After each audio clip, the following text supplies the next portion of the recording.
Type of evaluation है, evaluation in choice based credit system in higher education, computer based testing हो गया, innovation in education system. ठीक है, तो ये बेसिकली 4 पॉइंट है जो कि इवैल्यूएशन सिस्टम में हमको कवर करने हैं। तो इसी से रिलेटेड कुछ ये क्वेश्चंस होंगे, पीवाईक्यूज हैं basically, previous year question papers based. ठीक है, तो इन क्वेश्चंस को आज हम देखेंगे। टाइमली आप कनेक्ट होइए, हम शुरू करते हैं। क्वेश्चन नंबर 1 है अर्जित पाठक का। Good evening, good evening Urvashi Sharma, very good evening. चलिए स्टार्ट करते हैं। पहला क्वेश्चन देखिए स्क्रीन पर आपकी लिखा हुआ है। क्वेश्चन आपका इवैल्यूएशन, जितने भी क्वेश्चन आज के हैं इवैल्यूएशन सिस्टम से रिलेटेड है, टीचिंग एप्टीट्यूड का जो कि एक सेक्शन है। Kanha Roy, good evening. Okay, very good evening. चलिए बढ़िया, देखते हैं क्वेश्चन नंबर 1। देखिए स्क्रीन पर क्या लिखा है कि विच of the following is a characteristic of assessment for learning. ठीक है, कैरेक्टरिस्टिक्स बतानी है। यहाँ पर 4 ऑप्शन हमें नीचे 3 ऑप्शन दिए हैं, सबसे नीचे इसके आंसर्स के लिए ऑप्शन दिए हैं। बताइए क्या सही होगा। Which of the following is a characteristic of assessment for learning. Question number 1 है, it is descriptive in nature and is not judgemental but evaluative. पहली बात। दूसरा है, it expects student to make errors and directs them to examine these errors to improve their learning. And third है, it involves student in structured self and peer examination of their work. First का ए आपका है second and third.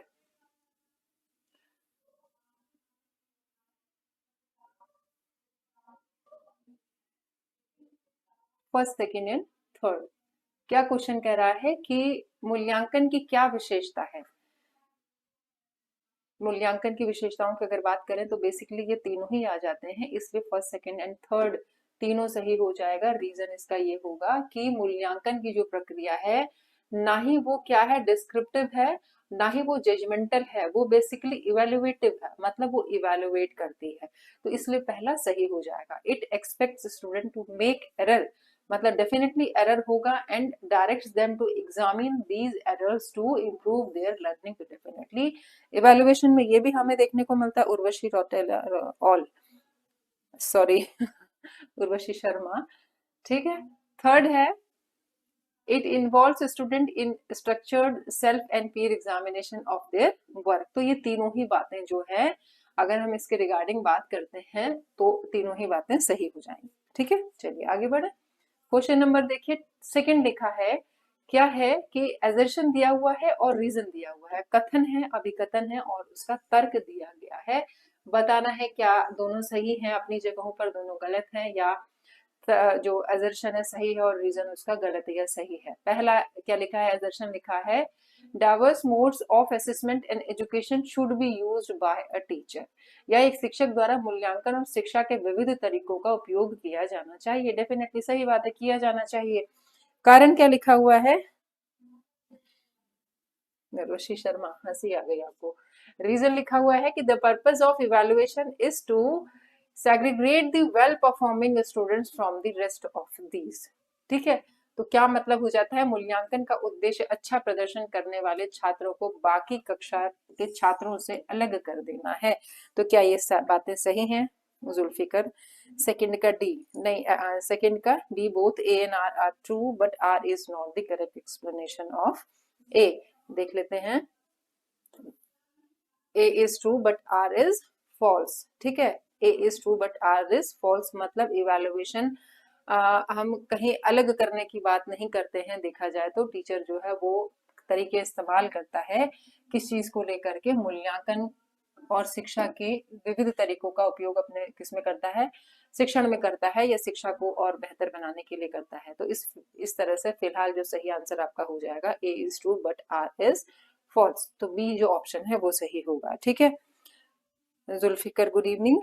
आगे बढ़िए, देखिए question number 3 है आपका, लिखा है continuous and comprehensive evaluation entails which of these.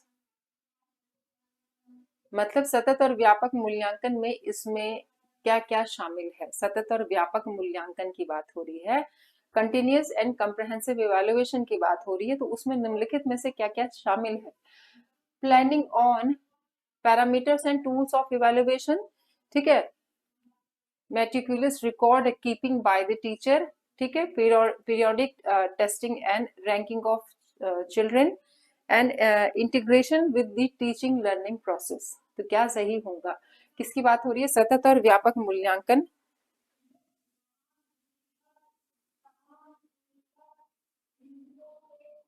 चलिए ठीक है।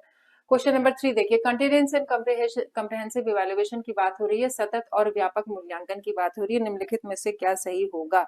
आंसर किया है अर्जित पाठक ने A B and D, A B and D, A B and D. देख लेते हैं क्या सही है क्या गलत है। ए बी एंड डी की बात हो रही है, हाँ जी, ए बी एंड डी। देखिए ए क्या है, planning on parameters and tools of evaluation. B है meticulous record keeping by the teacher, या शिक्षक द्वारा सावधानी पूर्वक रिकॉर्ड को रखना। और यहाँ पर डी जो ऑप्शन है वो है आपका integration, integration with the teaching learning process. तो इस तरीके से जो आंसर आपका ए है वो सही होगा। तो जिसका भी ए है वो देख लीजिए किसका किसका सही है। ठीक है, आगे बढ़ते हैं। क्वेश्चन नंबर 4 है, A B C who is pursuing MSc has chosen to study modern Indian literature from the language department under CBCS system. Which course does modern Indian literature represent? Elective, core, foundation and optional. मतलब यह है कि ABC जो एक MSc कर रहा है, मतलब कोई एक व्यक्ति है जो एमएससी कर रहा है, ने सीबीसीएस प्रणाली के तहत भाषा विषय से आधुनिक भारतीय साहित्य का अध्ययन करने के लिए उसको चुना है।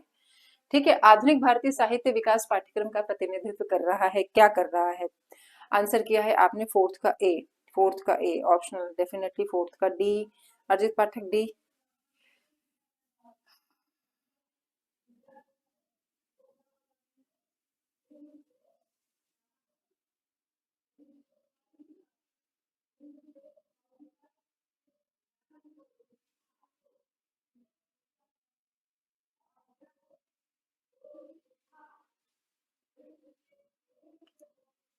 देखिएगा, वैसे तो आंसर आपका इलेक्टिव है, लेकिन अपने लेवल से भी आप देखें इलेक्टिव एंड ऑप्शनल। जो ऑप्शनल हम लोग बेसिकली वैकल्पिक विषय चुन रहे होते हैं, सीबीएसईएस जो सिस्टम के अकॉर्डिंग है कि एक वैकल्पिक विषय लेते हैं और उसी की उसमें ग्रेडिंग की जाती है थ्रू सीबीसीएस। ठीक है, तो इलेक्टिव एंड ऑप्शनल, ठीक है, सही की अगर बात करें तो वैसे ऑप्शनल दिख रहा है, लेकिन यहाँ पर इलेक्टिव ही सही है। तो ये आपके लिए एक होमवर्क जैसा समझ लीजिए। कल जब सेशन होगा क्वेश्चन आंसर्स का, तो इसको आप एक होमवर्क के तरीके से रखिए और कल इसको जरूर एक बार बताइएगा, कमेंट करिएगा कि ऑप्शनल एंड इलेक्टिव इन दोनों में क्या डिफरेंस हो सकता है और कौन सा सही हो सकता है।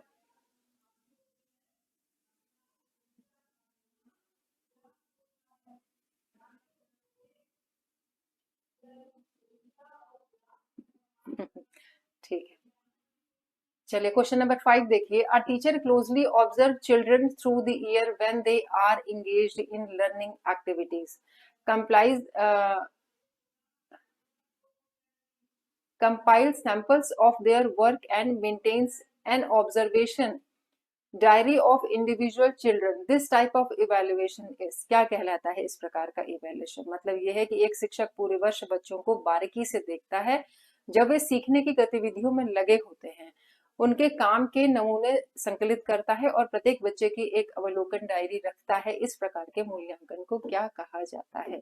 क्या कहेंगे इस प्रकार का मूल्यांकन? स्टैंडर्डाइज्ड एंड यूनिफॉर्म हो जाएगा, समेटिव एंड टीचर ओरिएंटेड हो जाएगा, कंटिन्यूअस एंड कॉम्प्रिहेंसिव इवैल्यूएशन होगा, नॉर्म रेफरेंस्ड एंड कॉन्टेक्चुअल होगा। क्या हो जाएगा, कौन सा इवैल्यूएशन होगा ये? अगर एक टीचर किसी बच्चे पर निगरानी या उस पर ध्यान रख रहा है और उसकी चीजों को या जो भी वो एक्टिविटी कर रहा है उसको मेंटेन कर रहा है या कहीं लिख रहा है या रख रहा है, तो वो क्या हो जाएगा? मेंटेन कर रहा है। आंसर आपका आ रहा है क्वेश्चन नंबर 5 का बी आंसर आ रहा है, समेटिव इवैल्यूएशन। आप देखिए समेटिव इवैल्यूएशन होता कब कब है?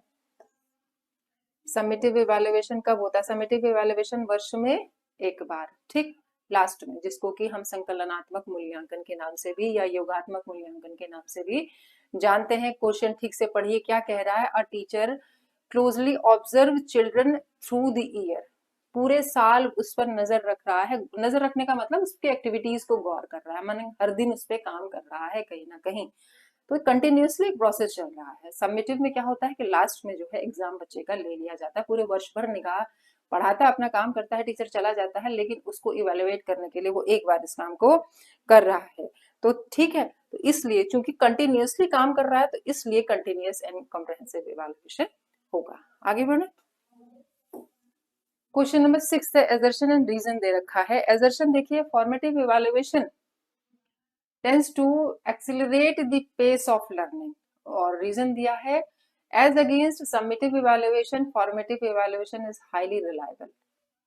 बताइए आंसर इसका क्या हो जाएगा, दोनों सही हैं, दोनों गलत हैं, या सही कथन है एजर्शन का दिया गया। ठीक, तो बताएं क्या सही होगा। क्वेश्चन नंबर 6 है, एजर्शन एंड रीजन अपनी अपनी जगहों पर लिखे हुए हैं, दिए हैं। एजर्शन है रचनात्मक मूल्यांकन सीखने की गति को तेज करता है। ठीक, अब यहाँ योगात्मक मूल्यांकन के विपरीत, मतलब जो समेटिव इवैल्यूएशन है के विपरीत रचनात्मक मूल्यांकन अत्यधिक विश्वसनीय है, या ये ज्यादा रिलायबल है formative evaluation comparatively summative evaluation के। तो क्या सही हो जाएगा? 6 का जुल्फिकर ने आंसर किया है, 6 का बी अरजीत पाठक ने आंसर किया। अच्छा, तो मतलब क्या है, बी है both A and R correct but R is not the right explanation of A. Both A and R correct and R is the right explanation of A. देखिए ए तो नहीं है इसका, ठीक है, तो क्या है, ये तो सही है जो कथन दिया हुआ है, और उसका जो रीजन है वो सही नहीं है इसके हिसाब से। ठीक है, देख लेते हैं answer D, A is correct but R is not correct. ठीक, तो ये ज्यादा रिलायबल नहीं माना जाएगा कंपैरेटिवली। फॉर्मेटिव इवैल्यूएशन जो है समेटिव इवैल्यूएशन की तुलना में ज्यादा रिलायबल नहीं है। तो पहला वाला सही है और दूसरा वाला, मीनिंग ये A is correct but R is, A is correct but R is sorry incorrect. ठीक है, तो सी हो जाएगा आंसर। आगे बढ़े, क्वेश्चन नंबर 7 देखिए क्या लिखा है, during teaching when a teacher uses process questions which of the following type will have dominance. मतलब शिक्षण के दौरान जब शिक्षक प्रक्रियात्मक प्रश्नों का उपयोग करता है तो निम्नलिखित में से किसका प्रभुत्व होगा। निम्नलिखित में से किन जो नीचे फैक्टर्स दिए हुए हैं कौन डोमिनेट करेंगे पूरे प्रोसेस में। ये आपके आप अलग से अपने हिसाब से भी लिख सकते हैं, सिर्फ लास्ट वाला जो है देखिए अब शायद क्लियर हो जाएगा। क्वेश्चन नंबर 7,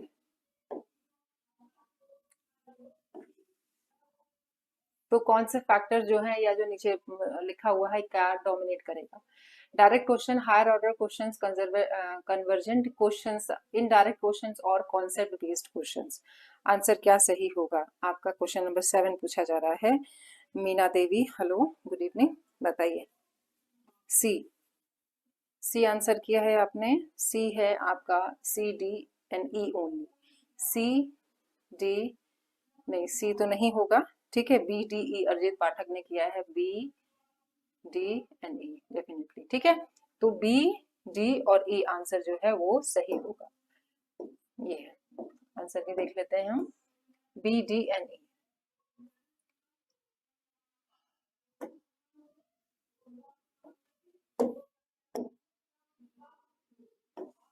जो सही है वो है आपका हायर ऑर्डर क्वेश्चन, डी है इनडायरेक्ट क्वेश्चन एंड ई है कॉन्सेप्ट बेस्ड क्वेश्चन। ठीक है, चलिए जिसका भी हो ये देख लीजिएगा, जिसका भी आंसर आपने किया है, जिसने भी आंसर किया है। अगला क्वेश्चन देखिए, एजर्शन एंड रीजन है फिर से। फॉर्मेटिव इवैल्यूएशन टेंड्स टू, ये एक्चुअली रिपीटेड है, कोई नहीं, आगे बढ़ जाते हैं। 9th देखिए, एजर्शन दिया हुआ है, evaluation is said to be formative when the intention is to identify the scope and option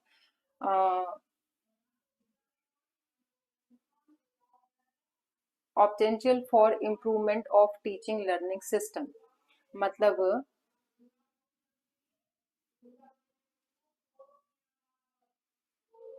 अच्छा, इसमें उधर हिंदी में नहीं है, इंग्लिश में देखिए नीचे रीजन जो दिया हुआ है, the form of such evaluation is informal and has to take place during instruction और टीचिंग।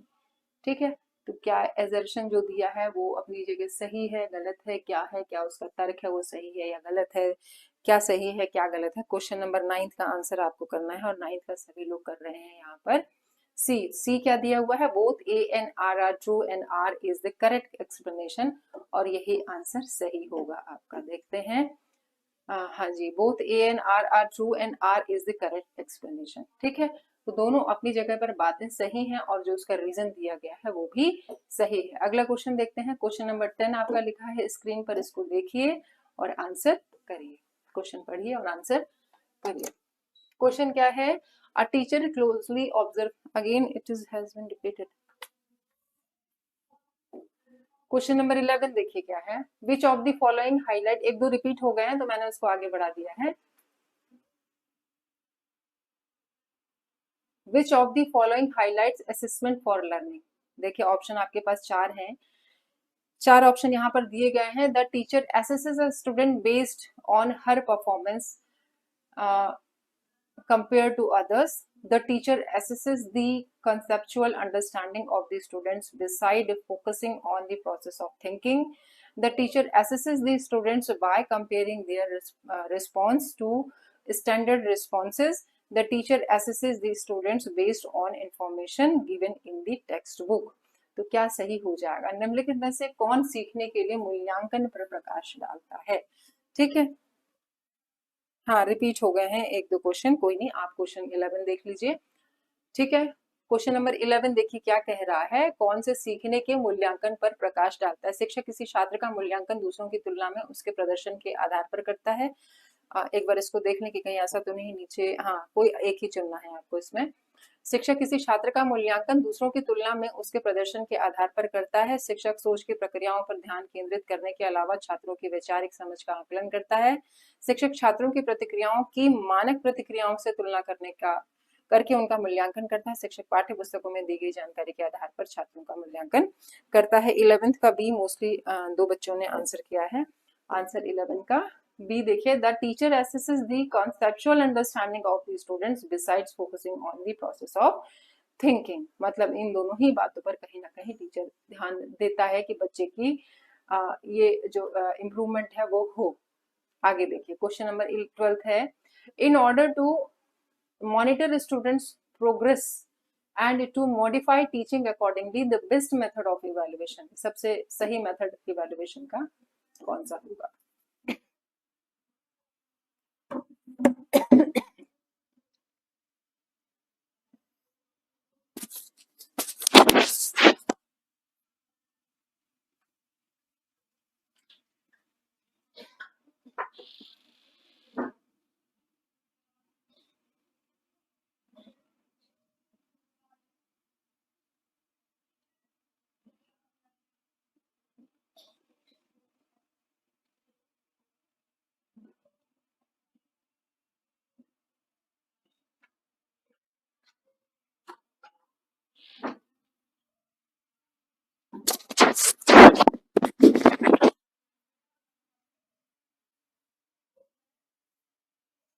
उषा शर्मा, चलिए तो सही, सबसे सही जो बेटर है वो बेसिकली हो जाएगा आपका कौन सा, फॉर्मेटिव इवैल्यूएशन। अब इसका रीजन फॉर्मेटिव इवैल्यूएशन या रचनात्मक मूल्यांकन, एक जिसका भी है देख लीजिए, 12th का ए आंसर है। ठीक है, काफी लोगों ने ए आंसर किया है। तो फॉर्मेटिव इवैल्यूएशन होता है रचनात्मक मूल्यांकन, जो कि थोड़े थोड़े समय पर बच्चों का किया जाता है, जिससे कि बच्चों में अगर कहीं कोई प्रॉब्लम है, नहीं सीख पा रहे हैं, लर्निंग नहीं हो रही है, टीचर के द्वारा कोई प्रॉब्लम है या नहीं, मीनिंग जो गलतियां हैं वो टीचर की तरफ से हो रही हैं, तो फॉर्मेटिव इवैल्यूएशन के थ्रू हम उसको टाइमली कवर करने की कोशिश करते हैं। ठीक है, तो इसलिए फॉर्मेटिव इवैल्यूएशन हो जाएगा। क्वेश्चन नंबर 13 देखिए क्या कह रहा है, स्टेटमेंट है, दो स्टेटमेंट दिए हुए हैं, बताने हैं दोनों सही हैं गलत हैं क्या है। स्टेटमेंट नंबर 1 है, the process of comparing a student's performance against her previous performance is called ipsative assessment. Statement 2 है, authentic assessments are assessment procedures that test skills and abilities as they would be applied in real life situation। मतलब ये है कि किसी छात्र के प्रदर्शन की तुलना में उसके पिछले प्रदर्शन से करने की प्रक्रिया को इनसेटिव मूल्यांकन कहते हैं। और प्रामाणिक मूल्यांकन मूल्यांकन प्रक्रियाएं हैं जो कौशल और क्षमताओं का परीक्षण करती हैं क्योंकि उन्हें वास्तविक जीवन की स्थितियों में लागू किया जा सकता है। दोनों कथन सही हैं अपनी जगह, दोनों कथन गलत हैं। क्या है ये बताना है। 13 का बोथ स्टेटमेंट आर ट्रू, तो आंसर भी यही है, बोथ स्टेटमेंट आर ट्रू। देखते हैं एक बार, both statement first and second are true. ठीक है, दोनों ही स्टेटमेंट सही है। अगला क्वेश्चन देखिए, क्वेश्चन नंबर 14 है, which of following is an example of innovative approach to evaluation system.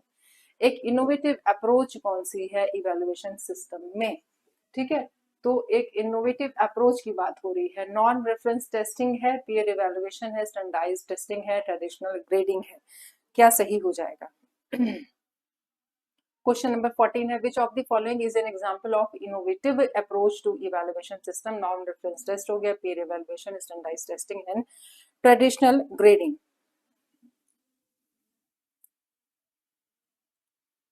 Question number 14 का बी है, जुल्फिकर ने आंसर किया है पीयर इवैल्यूएशन या सहकर्मी का मूल्यांकन, या जो साथ में बच्चा पढ़ रहा है या जो साथी गण है उनका मूल्यांकन करना। कैसे करना, बेसिकली जैसे ग्रुप में बच्चे हैं तो फिर एक बच्चों से औरों का एक रिव्यू लेना कि क्या सामने वाले बच्चे का क्या लेवल है। ठीक है, इसी तरीके से हर बच्चे से दूसरे बच्चे का एक रिव्यू लेना कि बेसिकली वो कहाँ स्टैंड करता है। तो एक नए इनोवेशन अप्रोच की अगर हम इवैल्यूएशन सिस्टम में बात करेंगे या नया कुछ ऐसा अप्रोच है, नए दृष्टिकोण है, तो वो है आपका पेयर इवैल्यूएशन। ठीक है, क्वेश्चन नंबर 15 देखिए क्या कह रहा है। क्वेश्चन नंबर 15 है, which of the following type of assessment is conducted periodically with an I on standards. निम्नलिखित में से किस प्रकार का मूल्यांकन मानकों को ध्यान में रखते हुए समय समय पर आयोजित किया जाता है। समय समय पर आयोजन होता है इसका। फॉर्मेटिव है, समेटिव है, पोर्टफोलियो असेसमेंट है, परफॉर्मेंस असेसमेंट है। Which of the following type of evaluation or assessment is conducted periodically with an eye on standard? Formative होगा, समेटिव होगा, पोर्टफोलियो होगा, परफॉर्मेंस असेसमेंट होगा। क्वेश्चन नंबर 15 का आंसर करना है आपको। 15 का सी, पोर्टफोलियो असेसमेंट। ओके, पोर्टफोलियो थोड़ा देखिएगा क्या है ये। Which of the following type of assessment is conducted periodically with an eye on standards? मतलब समय समय पर आयोजित किया जाता है। समय समय पर मीनिंग कम कम समय की बात हो रही है, तो सही आंसर आपका यहाँ पर हो जाएगा समेटिव इवैल्यूएशन। ठीक है, तो इसलिए बोला मैंने कि पहले पोर्टफोलियो को देख लीजिए है क्या। मेरे ख्याल में पोर्टफोलियो क्या है, बेसिकली बच्चों का एक रिकॉर्ड बनाते रहना है। ठीक है, ये उससे संबंधित है। आगे क्वेश्चन देखिए, क्वेश्चन नंबर 16 है, the central purpose of objective type test is. जो ऑब्जेक्टिव टाइप टेस्ट होते हैं बेसिकली उनका क्या सेंट्रल ऑब्जेक्टिव क्या है, उनका एक उद्देश्य, केंद्रीय उद्देश्य क्या हो सकता है ये बताना है। जो ऑब्जेक्टिव टाइप टेस्ट होते हैं, testing the promptness in knowledge of facts, testing a large amount of knowledge and understanding within a short time, or through an precise exploration of the mind, testing the students' abilities to think creatively and critically। तो क्या सही हो जाएगा। Question number यहाँ पर है आपका 16, पूछा जा रहा है जो ऑब्जेक्टिव टाइप टेस्ट होते हैं उनका सेंट्रल पर्पज क्या होता है। उनका सेंट्रल पर्पस, बेसिकली पर्पस क्या होता है यूं कह सकते हैं। तो क्या होगा, 16 का आंसर आप लोग कर रहे हैं बी, कर रहे हैं बी, कर रहे हैं। Testing a large amount of knowledge and understanding within a short time. ठीक है, तो बेसिकली यही देख लेते हैं कि क्या है, large amount of knowledge and understanding within a short time. कम समय में हम बच्चे की पूरी एक तरह से समझ और जानकारी को भांप पाते हैं। तो जो ऑब्जेक्टिव टाइप टेस्ट होते हैं बेसिकली देखा जाए, जब तक बच्चा कंप्लीटली पूरे चैप्टर को नहीं पढ़ता है तब तक ऐसा मानना बस यही कि तुक्का मारता चला जाए तो बात अलग है, अदरवाइज वो सही जगह नहीं पहुंच सकता है बिना पढ़े। तो इसलिए बी आंसर आपके लिए सही हो जाएगा। 16, क्वेश्चन नंबर 16 का आंसर बी। क्वेश्चन नंबर 17 देखिए क्या है, standardised test of assessment. Standardised test होते हैं ना, मानकीकृत मूल्यांकन की अगर बात करें, टेस्ट की बात करें, तो वो किससे संबंधित है। Promotes divergent thinking in student, are based on rigid structure of evaluation, employ multiple method of needs and diversity of learners, acknowledge that each individual learner learns at a different pace। मतलब ये मूल्यांकन के मानकीकृत जो परीक्षण होते हैं ठीक है, या टेस्ट होते हैं या मूल्यांकन की बात करें हम यहाँ पर, तो छात्रों में भिन्न सोच को प्रेरित करते हैं, मूल्यांकन की कठोर संरचना पर आधारित है, शिक्षार्थियों की आवश्यकताओं और विविधता के लिए कई तरीकों को नियोजित करते हैं, स्वीकार करने की प्रत्येक व्यक्ति अलग अलग गति से सीखता है, स्वीकार करें कि प्रत्येक व्यक्ति जो है अलग तरीके से सीखता है। तो क्वेश्चन नंबर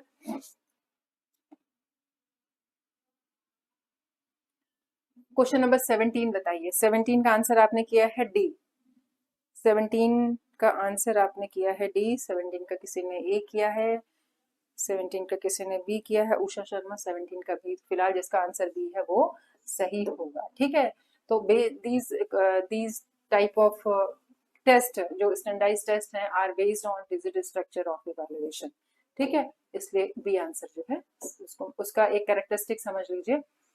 क्वेश्चन नंबर 18 देखिए, विच of the following statement is not correct regarding the evaluation के परिप्रेक्ष्य में निम्नलिखित में से कौन सा सही नहीं है। ठीक है, क्वेश्चन नंबर आपका 18 है, which of the following statement is incorrect regarding the evaluation के परिप्रेक्ष्य में निम्नलिखित में से कौन सा स्टेटमेंट सही नहीं है। Testing the student to determine effectiveness of the programme taught, to motivate student to learn more, to identify the problem hindering the achievement of set goals। मतलब मूल्यांकन के संबंध में निम्नलिखित में से कौन सा कथन सही नहीं है। छात्र का परीक्षण करता है, सिखाए गए कार्यक्रम की प्रभावशीलता निर्धारित करता है, छात्रों की को और अधिक सीखने के लिए प्रेरित करता है, या निर्धारित लक्ष्यों की प्राप्ति में बाधा डालने वाली समस्याओं की पहचान करता है। तो क्या सही नहीं है। Good evening Rohit. 18 का डी आंसर कर रहे हैं। 18 का डी जुल्फिकर कान्हा रॉय ने, मंदिरा बनर्जी ने, उर्वशी शर्मा ने 18 का बी आंसर किया है, मंदिरा ने सी किया है, अब्दुल रब ने डी किया है, प्रिया अवस्थी ने सी किया है। तो जिसने भी आंसर डी किया है वो सही होगा। क्या कह रहे हैं, कहा जा रहा है जो सही नहीं है वो बताना है। ठीक है, तो ये सही नहीं है। क्या नहीं सही है, to identify the problems hindering the achievement of set goals. ठीक है, मतलब निर्धारित लक्ष्यों की प्राप्ति में बाधा डालने वाले समस्या की पहचान करना, ये मूल्यांकन का काम नहीं होता है। ठीक है, कि क्या क्या प्रॉब्लम है, ये तो एक बात की प्रक्रिया हो जाएगी कि हम उसका पता लगाएं कि इवैल्यूएशन के बाद जो भी रिजल्ट आया उसके बाद हम देखें कि हम किस तरीके से जहां कमियां रह गई उसमें सुधार करें। तो ये काम बेसिकली इसका नहीं है, तो ऑप्शन डी इस हिसाब से सही हो जाएगा। क्वेश्चन नंबर 19 देखिए क्या कह रहा है, क्या है। इसमें भी कई ऑप्शन दे रखे हैं, ऑप्शन देख लीजिए, फिर मैं इसको मिनिमाइज कर थोड़ा सा छोटा कर दूंगी मीडियम ताकि ये दिख सके। What are the advantages of choice-based credit system, जिसको BCBCS भी कहा जाता है, introduced by the UGC for higher education institutions? What are the advantages? क्या advantages हैं? Number 1 है focuses on student-centric education. B है allows students to choose interdisciplinary and intradisciplinary course. C है make education as per with global standards. D है makes it easy to estimate the performance level of student in terms of marks. And last में जो E लिखा है वो है offers flexibility for students to undertake studies at different time and at different institutions. ठीक है, मैं इसको मीडियम कर देती हूँ ताकि सारी चीजें एक साथ आपके सामने दिखें आपको। अब आप अपना प्रियावस्थी क्लास तो हुई थी, लेकिन कुछ टेक्निकल इशू की वजह से वो शायद अभी यूट्यूब पे अपलोड नहीं हो पाई है, तो डेफिनेटली आप उसको थोड़ा सा टाइम रहते देख लीजिएगा और नेक्स्ट जो नोटिफिकेशन है उन पे जरूर जाइएगा। उसकी क्लास का टाइम, जो मैथ की क्लास का टाइम है वो 6 से 7 ही।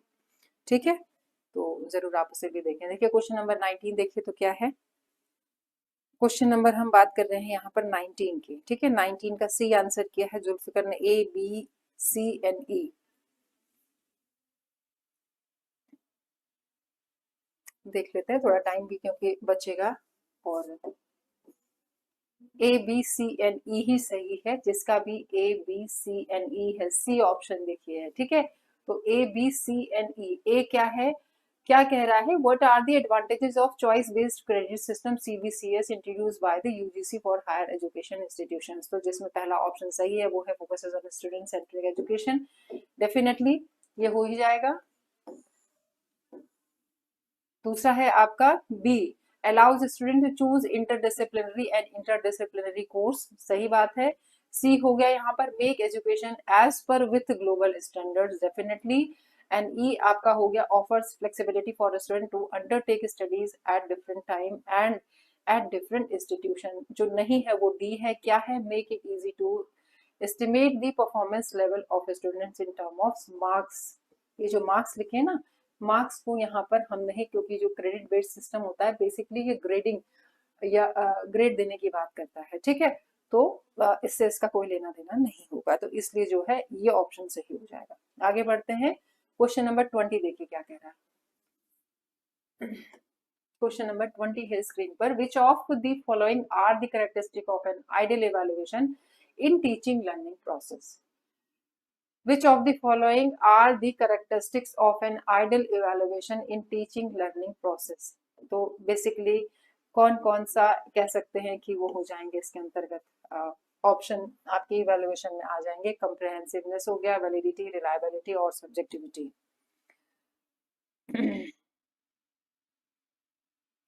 क्या हो जाएगा बताइए। आप सभी लोग मैथ की क्लास भी ज्वाइन कर सकते हैं, 6 से 7 बजे का टाइम होता है, ठीक है। और आप उसको जरूर देखें, नोटिफिकेशन अपना चेक करते रहें। बताइए इसमें क्या है जो सही आंसर होगा। पूछा जा रहा है which of the following are the characteristics of an ideal evaluation in teaching learning process. Ideal evaluation in teaching learning process, comprehensiveness है, मतलब हम सीधी सी बात करें इवैल्यूएशन की क्या क्या विशेषताएं हो सकती हैं। 20 का बी आंसर किया है, बी है A B and C, A B and C, तो क्या नहीं है, डी नहीं है, तो डी नहीं होगा और होगा क्या क्या, ए बी एंड सी। सही आंसर आपका आ जाएगा ए बी एंड सी, तो जिसका भी बी है वो सही है, ठीक है। आगे बढ़ते हैं, क्वेश्चन नंबर नेक्स्ट देखिए क्या कह रहा है। 21 कह रहा है which of the following assessment strategies would you not use in a progressive classroom. क्या कह रहा है, which of the following assessment strategies would you not use, क्या नहीं यूज करेंगे वो पूछा जा रहा है। Use of reflective journals bye teachers, self assessment and peer assessment, reliance on norm reference assessment only,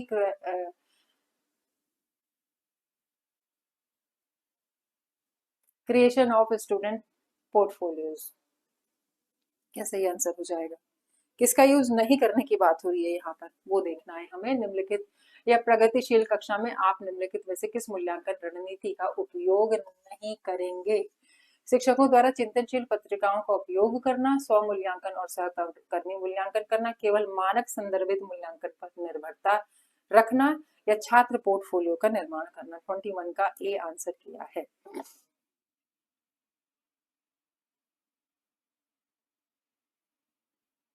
twenty one का सी सी सी सी ही आंसर कर रहे हैं। 21 का सी है, यही है, ठीक है। केवल मानक संदर्भित मूल्यांकन पर निर्भरता जो है वो नहीं होगी, ठीक है। चलिए, norm reference test and criterion reference test, कई प्रश्न पूछे जाते हैं इन दोनों से ही, तो इस पे भी आप देखिएगा कि क्या है। 22 क्वेश्चन नंबर 22 है which of the following is not an aim of continuous and comprehensive evaluation. सतत और व्यापक मूल्यांकन का निम्नलिखित में से कौन सी एक विशेषता नहीं है, नहीं है। To assess every aspect of the child during their presence at the school, minimize the stress on children, maximize the stress on children, produce learner with greater skill, make assessment comprehensive and regular। ठीक है, निम्नलिखित में से कौन सा सतत और व्यापक मूल्यांकन का उद्देश्य नहीं पूछा जा रहा है। नहीं पे ध्यान रखिएगा, गोला पहले बना लीजिएगा। अब तो ऑफलाइन वो हो गया आपका, ऑफलाइन मोड पे तो डेफिनेटली आप कर सकते हैं। स्कूल में उनकी उपस्थिति के दौरान बच्चे के हर पहलू का आकलन करना, जो नहीं करना है, कौन सा सतत और व्यापक मूल्यांकन में नहीं है उसका उद्देश्य, तो ये तो करना है। बच्चों पर तनाव का को अधिकतम करना, ये नहीं होगा डेफिनेटली। तो आपका आंसर फिलहाल 22 का बी है, तो जिसका भी बी है वो सही हो जाएगा, ठीक है। तो ये काम नहीं होता है कि बच्चे के स्ट्रेस लेवल को वो और बढ़ा दे, ठीक। चलिए आगे देखिए, क्वेश्चन नंबर 23 है। क्वेश्चन नंबर 23 कह रहा है when the test data tell us about a student's level of proficiency in a defined area, the procedure of evaluation is called. क्या कहलाता है। Formative evaluation, summative, norm reference test हो गया, criterion reference test हो गया। ठीक है, तो व्हेन दी टेस्ट डेटा मतलब परीक्षण डेटा हमें किसी परिभाषित क्षेत्र में किसी छात्र की दक्षता के स्तर के बारे में बताता है, तो मूल्यांकन को क्या कहते हैं? जब किसी को भी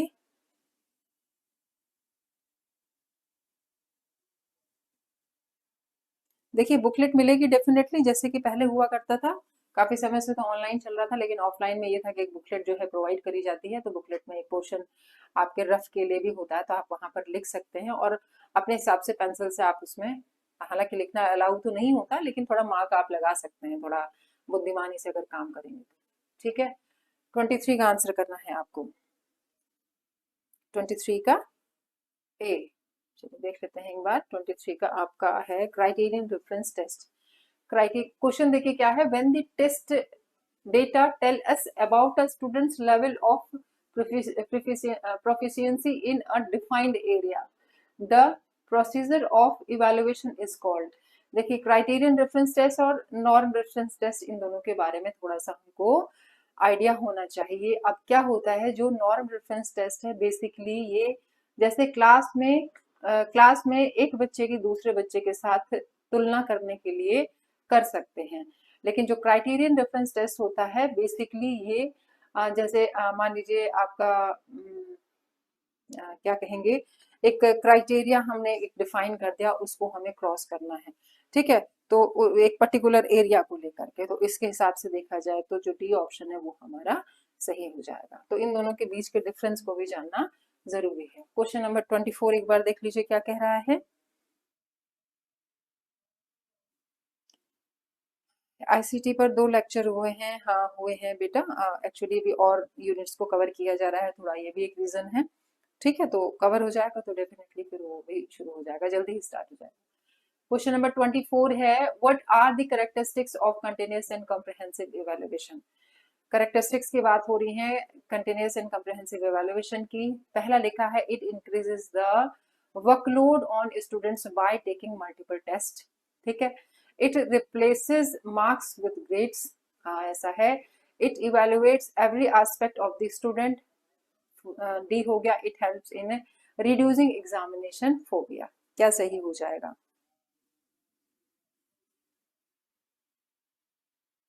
क्या सही हो जाएगा? क्वेश्चन नंबर 24, क्वेश्चन नंबर 24 देख लीजिए अब क्या कह रहा है कि कंटिन्यूअस और कॉम्प्रिहेंसिव इवैल्यूएशन की कैरेक्टरिस्टिक निम्नलिखित में से कौन सी है?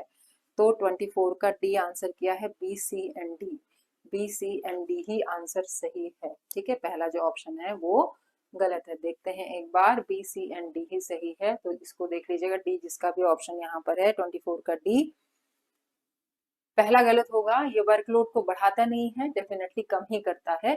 ठीक है, तो इस हिसाब से जो डी ऑप्शन है वो सही है, मतलब बी सी एंड डी आपके ऑप्शन सही हो जाएंगे। बी है, it replace marks with grade, तो है ही है ऐसा। ठीक है, और दूसरी बात है, it evaluates every aspect of student, her area को इवेलुएट करता है। It helps in reducing examination phobia. ठीक, तो हम बात कर रहे हैं कंटिन्यूअस एंड कॉम्प्रिहेंसिव इवेलुएशन की। जब लगातार हम किसी पर काम कर रहे हैं तो डेफिनेटली हम प्रेशर को कम कर रहे हैं। 25 क्वेश्चन नंबर देखिए क्या कह रहा है, which of the following is in indicative of innovations in evaluation system at present, या फिर निम्नलिखित में से कौन वर्तमान में मूल्यांकन प्रणाली में नवाचारों का सूचक है या जो नवाचार को प्रदर्शित करता है? सिस्टमेटाइजेशन system, project based evaluation system, choice based credit system, objective based evaluation system, या निम्नलिखित में से कौन वर्तमान में मूल्यांकन प्रणाली में नवाचार या इनोवेशन का सूचक हो जाता है? सेमेस्टराइजेशन प्रणाली हो गया, परियोजना आधारित मूल्यांकन प्रणाली है, विकल्प आधारित क्रेडिट प्रणाली है, उद्देश्य आधारित मूल्यांकन है। क्वेश्चन नंबर बताइए 25 का आंसर करिए। आपको करना है 25 का आंसर है, तो डेफिनेटली क्या हो जाएगा, credit based, sorry choice based credit system. ठीक है, यही आंसर सही है, सी। क्वेश्चन नंबर 26 देखिए आपकी स्क्रीन पर है। Question number 26, which type of evaluation focuses on the identification of deficiencies and difficulties of the learner, या किस प्रकार का मूल्यांकन शिक्षार्थी की कमियों और कठिनाइयों की पहचान पर केंद्रित है। Summative evaluation, follow up evaluation, diagnostic evaluation और क्राइटेरियन रेफरेंस्ड इवैल्यूएशन या टेस्ट। ठीक है, मतलब जो बच्चे की कमियों को पहचान लेता है, कठिनाइयों को पहचान लेता है, या जो भी उसको प्रॉब्लम हो रही है बच्चे को सीखने में उसको समझ लेता है, तो वो कौन सा इवैल्यूएशन हो जाएगा। क्वेश्चन नंबर 26 है आपका, summative evaluation, follow up evaluation, diagnostic evaluation या क्राइटेरियन रेफरेंस्ड इवैल्यूएशन, कौन सा इवैल्यूएशन सही होगा। 26 का सी आंसर किया है, सी ही सही है। डायग्नोस्टिक मतलब नैदानिक मूल्यांकन की अगर बात करें, मतलब एक होगा रिमीडियल और डायग्नोस्टिक, दोनों ही आपने सुना होगा। तो क्या हो गया इसमें, मतलब उसको पहचान करके उसका निदान करना, कहीं ना कहीं जो भी प्रॉब्लम बच्चे को लर्निंग में हो रही है या सीखने में हो रही है। तो सी ऑप्शन जिनका भी है, उर्वशी शर्मा हो गए, यहाँ पे जुल्फिकर हो गए, कान्हा रॉय हो गए, सोनल्स फैमिली, उर्वशी आज ही पढ़ा था मैंने, ओके वेरी गुड। 26 का सी हो गया, मंदिरा ने आंसर किया है। ठीक है, good evening Sonal's family, okay very good evening. Abdul रब 26 का सी, ठीक है बेटा, सही है आपका जिसका भी सी है। आगे देखिए 27 है, which of the following method is suitable for the purpose of assessment for learning. Question देखिए क्या कह रहा है निम्नलिखित में से कौन सी विधि सीखने के लिए मूल्यांकन के उद्देश्य से उपयुक्त है। Which of the following method is suitable for the purpose of assessment for learning, exams only once in a year, regular documentation of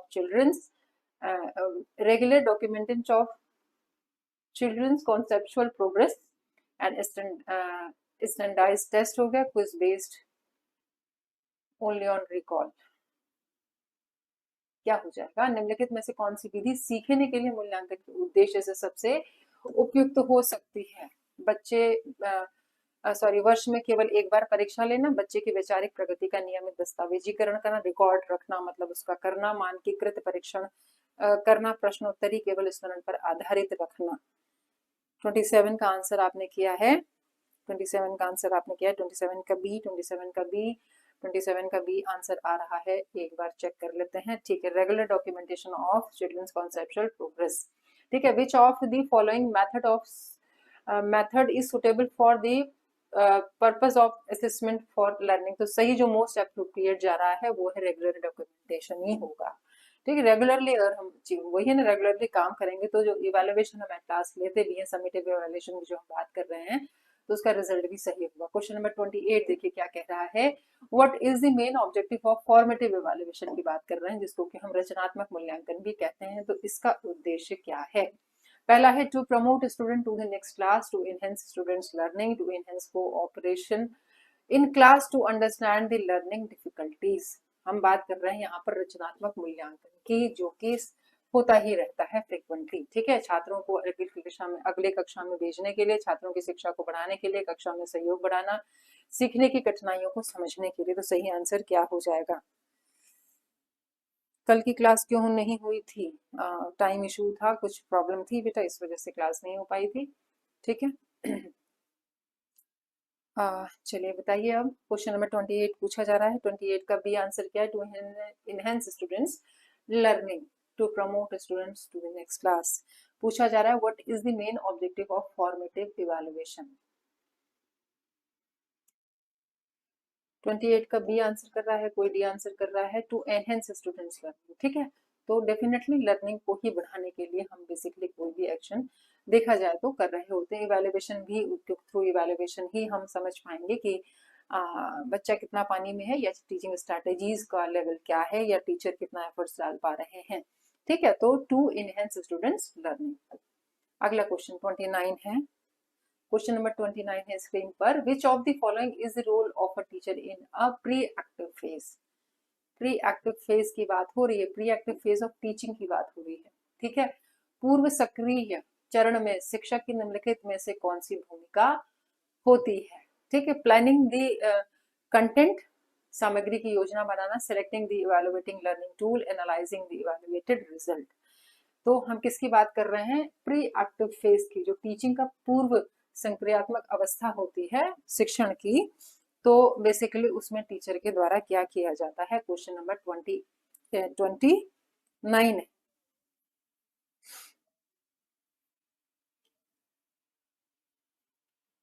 आप सभी लोग फटाफट चैट बॉक्स में थोड़ा सा ये सजेशन दें कि क्या आप एक क्लास ऐसी चाहते हैं जो कि टीचिंग एप्टीट्यूड, केवल टीचिंग एप्टीट्यूड को एक क्लास में कवर करती हो, तो मैं उस पर भी एक क्लास लेकर के आऊंगी। आप मुझे थोड़ा सजेशन दीजिए तो मैं वैसे ही चलूँ, या केवल आप PYQs ही पर जाना चाहते हैं, या पूरी एक क्लास जो कि टीचिंग एप्टीट्यूड को एक ही क्लास में कवर करती हो। ठीक है, तो मुझे थोड़ा सा आप कमेंट करके बताइए।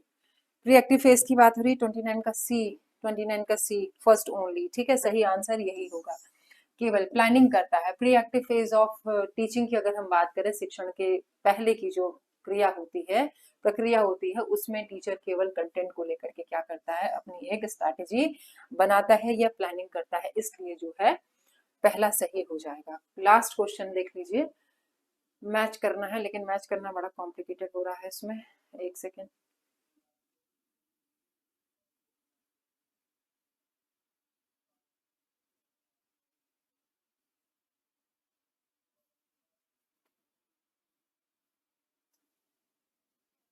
आप ये 30 क्वेश्चन इसको मान लीजिए। Question number 30, okay. Teaching aptitude को लेके जो भी लोग इंटरेस्टेड हैं, आप हमें एक सजेशन दीजिए क्लास के लिए कि मैं एक क्लास इसको लेकर के एक ले लूं, या केवल PYQs ही चलने दूं। तो आप उसको बताएं कि क्लास ले एक ऐसी लें जिसमें सारी कंटेंट जो है कोशिश हो कि एक क्लास में कवर हो जाए। क्वेश्चन नंबर 31 है, लास्ट है, हालांकि 30 क्वेश्चन है ये। और recent education reform proposed by the UGC that seeks to promote uniformity in the evaluation system at higher education is। ठीक है, CBCS है, CGPA है, SGPA है और SSCA है। आंसर बताइए 31 का क्या हो जाएगा। 31 का आंसर आपका है जो सही है। क्या पूछ रहा है ठीक से देख लीजिए। UGC द्वारा प्रस्तावित एक हालिया शिक्षा सुधार जो उच्च शिक्षा में मूल्यांकन प्रणाली में एक रूपता को बढ़ावा देना चाहता है, वो क्या है।